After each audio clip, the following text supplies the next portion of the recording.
14 महीने पहले जब कांग्रेस की सरकार बनी थी तो होली महोत्सव था। होली महोत्सव के समय मैं सुजानपुर आया था। प्रशासन ने मुझे होली महोत्सव का न्योता दिया और होली महोत्सव का राज्य स्तरीय हमारे होली महोत्सव होता है। उस समय यहाँ जो अभी बिके हुए जो विधायक थे उनको मैंने फ़ोन किया कि मैं होली महोत्सव पर आ रहा हूँ। उन्होंने कहा कि स्वागत है, लेकिन उनकी तरफ से कभी उनके विधानसभा क्षेत्र का न्योता नहीं आया। और मैं आया, हमीरपुर मेरा ज़िला था, हमीरपुर मेरा घर था। जो कुछ मुझसे सुजानपुर की जनता ने उनके माध्यम द्वारा मांगा उसको मैंने पूरा किया। उन्होंने कहा कि सुजानपुर का सिविल हॉस्पिटल 50 बेड का है। मैंने उसकी नोटिफिकेशन करवा के 100 बेड का कर दिया और सुजानपुर के लोग मिले। उसके बाद जब उन्होंने ये बात कही कि लोग मिले कि टोनी देवी में कॉलेज होना चाहिए, मैंने टोनी देवी में कॉलेज को भी स्वीकृति दी और तकरीबन 5 करोड़ रुपए का इनिशियल बजट उसके लिए शुरू किया। अगले 70 से जैसे ही कॉलेज का 70 शुरू होगा, टोनी देवी में कांग्रेस पार्टी की सरकार क्लासेस को शुरू कर देगी। अभी विधायक नहीं है, इस क्षेत्र का विधायक अब मैं ही हूँ और इस क्षेत्र में विधायक के रूप में, मुख्यमंत्री के रूप में इस क्षेत्र का जो विकास है वो मेरी प्राथमिकता है। लेकिन मैं एक बात कहना चाहता हूँ कि जो यहाँ से जो बिके हुए पूर्व विधायक थे वो कई बार मैं उनको मिलना चाहता था, कई बार मुझसे मिलते थे, लेकिन कब ट्रांसफ़रों के अलावा कुछ लेकर नहीं आते थे। और फिर भी वो मुझसे कहते थे कि आज एसडीएम लगा दो, एक्शन लगा दो, टोनी देवी में ये अफसर लगा दो।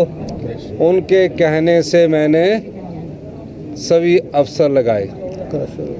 फिर जब आपदा आई, आपदा के समय उन्होंने मुझे न्योता नहीं दिया, मैं खुद गया, क्योंकि मैं इस ज़िले से मुख्यमंत्री था। मेरे दिल में सुजानपुर में जो आपदा प्रभावित परिवार थे उनके लिए पीड़ा थी।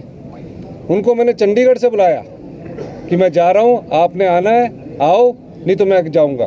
क्योंकि आपदा के समय जब मैं सरका घाट गया, सब जगह गया, तो मैंने उनसे कहा कि मैं आ रहा हूँ। और मैं पूरे आपदा प्रभावित क्षेत्रों में गया, जिनके मकान टूटे हुए थे। भारत सरकार के द्वारा तो सिर्फ 1,20,000 दिया जाता था, मैंने 7 लाख रुपए दिया। जिनको 5,000 रुपये मकान के आंशिक रूप से खराब होने के कारण दिए जाते थे, नष्ट होने के कारण दिए जाते आंशिक रूप से, मैंने 5,000 से बढ़ाकर 20 गुना 1 लाख रुपया किया। और जो कुछ मेरे से हुआ मैंने इसके लिए किया। फिर मैं जब 15 अप्रैल को गया तो मैंने घोषणा की कि धर्मपुर, ये जो संधोल को हमारा रोड जो सुजानपुर से जाता है, इसके लिए मैंने 10 करोड़ रुपए की घोषणा की है। और सुजानपुर से जो धर्मपुर रोड है, कोड ऑफ कंडक्ट लगने से पहले मैंने उसको डबल लेन का बनाने का निर्णय किया है। ये बात मैं इसलिए कह रहा हूँ, जो विधायक अपने क्षेत्र में क्रैशर लगाने के लिए मेरे से बार बार मिला और आपदा के समय मैंने एक फैसला किया कि ब्यास नदी के किनारे जितने भी क्रैशर लगे उनको बंद कर दिया जाएगा। तकरीबन 100 करोड़ का घोटाला है। तो ये जो क्रैशर माफिया है,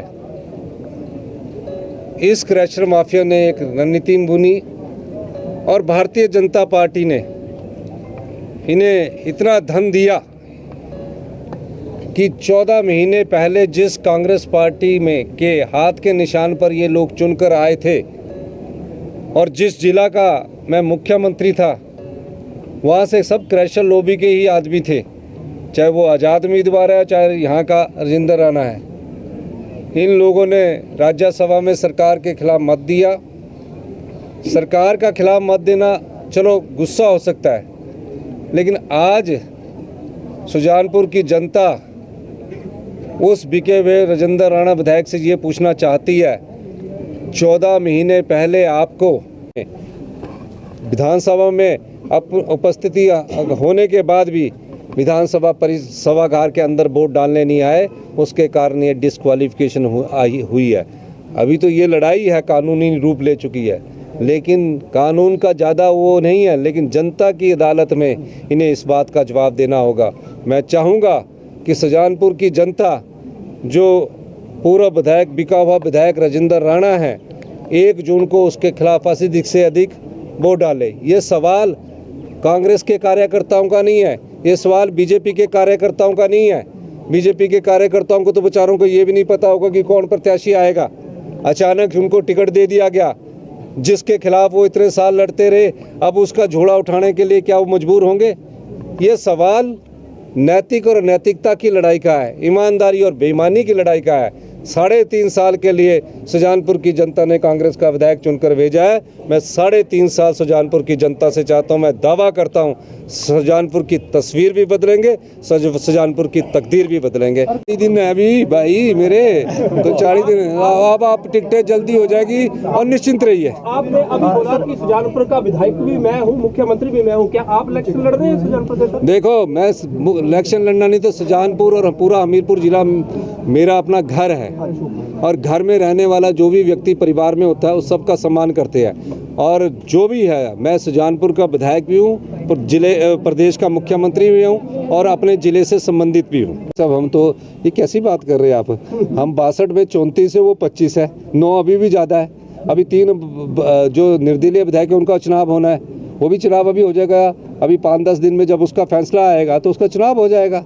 तो चुनाव होने के बाद 9 चुनाव हम जनता की अदालत में जाकर लड़ेंगे। और जनता की अदालत में क्या आप ये सोच रहे हैं कि सारे जो पार्टी विधायकों को चुराती है, सारी जनता इतनी समझदार नहीं है? हिमाचल की जनता समझदार है। और दूसरी बात, हमारी सरकार को खतरा कब होगा?